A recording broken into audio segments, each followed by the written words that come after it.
Good evening. My name is Leon Smith. I'm here to voice my strong opposition to the Trans-Texas Corridor being built anywhere in Texas. The idea that such a superhighway is futuristic in concept, but in the real world, it would be an albatross. It could lead to the ultimate destruction of the economy of the state, not to mention the devastation of the things that make our state great.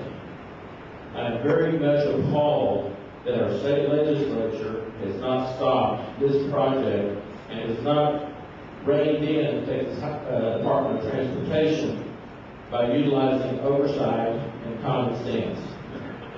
Instead, its members, including our own state representative and state senator, have yet again turned a blind eye to the needs of this district.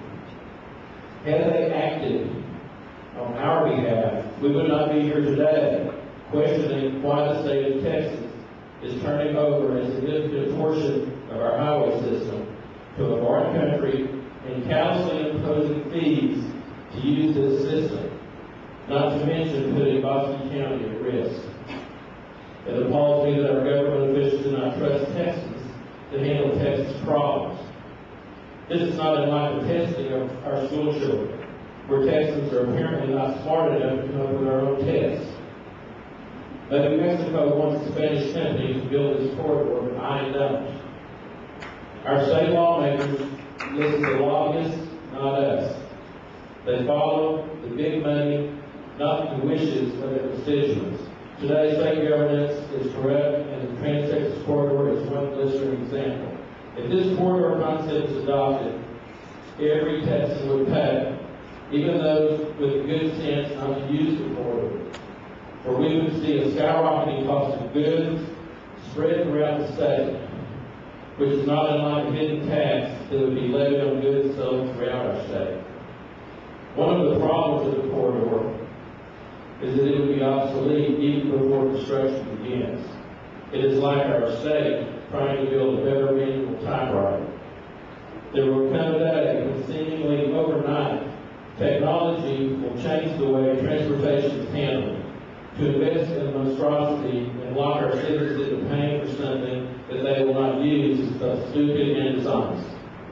I would rather that our legislators and the highway department take a realistic, conservative approach to tackling traffic congestion by simply improving the investments we have already made and not forcing ridiculous tollways onto our citizens. Here's what I suggest as an alternative. You make a real freeway that has no stoplights, no cross traffic, and limit the number of exits going from Brownsville up 77 to Corpus, Victoria, and then Houston.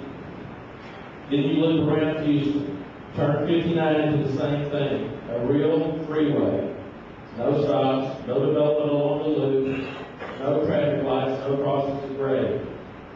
Take that to Tyler Kilgore, then connect 271, making 271 into a freeway connecting to I-30 and to the Indian Nation Turnpike. Next, take 281 out of San Antonio, going north, into a freeway. Much of it is 2-lane already. Turn it into a real freeway for 20 miles from 377. Split 281 at Hyco, one route going to Stephenville and one to Wichita Falls, linking up at I-44. The other follows 220 and 67 to Cleveland, Waxahachie and Dallas. Do this, it is almost exactly the same distance from San Antonio to Dallas Fort Worth. You would link with both 35E and 35W. Extend I-37 to McAllen and 77 from Brownsville to Victoria, linking up with 59 and on Houston. Again, make these freeways, rip up the stoplights. For the most part, they're already 2-lane highways. It is just that there are sections of all of them. Next, make 59 a real freeway to Longview. Okay, this freeway, are you going to go by near the end? I'm very good again. Okay. To Mount Pleasant to Paris, they would link with I-20, I-30, and Indian Nation turnpikes to Tulsa and St. Louis. Makes Highway 34 from Italy, Ennis, Kaufman, Carroll, and Greenville into a freeway. Turn Highway 24 from Greenville to Paris into a freeway. Rip up the stoplights around the loop in Paris, again, Dallas, and Indian Nation turnpike. This makes use of existing roads, takes pressures off I-35, and moves traffic much faster and much easier. This would take care of meeting our near-term needs and provide time to determine where technology will take us.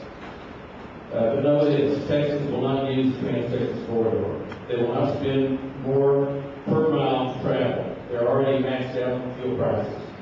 So Texans will not use the Trans-Texas corridor as defined as being designed. Why haven't our elected officials introduced legislation to kill it? They haven't and they won't, because it's all part of a bigger picture. The corridor that links Mexico to Canada. It is easy for international and national officials to view the corridor from a very high bird's eye view and not see you and me, and not care about who is going to pay for this monstrosity and who is going to have to live with it day in and day out. Mr. Smith, we've got about 15 more seconds, and we're going to go over that. We'll let you continue later. Okay. I've got a lot of people waiting to see I'll skip part of this. I'll have about 30 seconds left, I think. I'll skip part of it.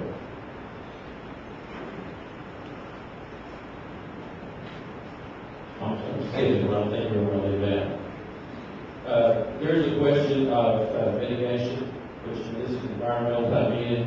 You cannot mitigate heritage if it is tied to the land. You cannot mitigate the pollution in terms of soil, air, noise, and disruption that the corridor would bring.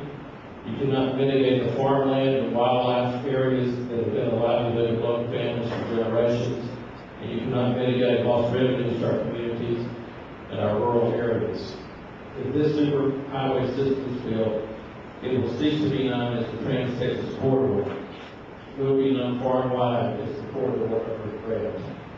Thank you. Thank you.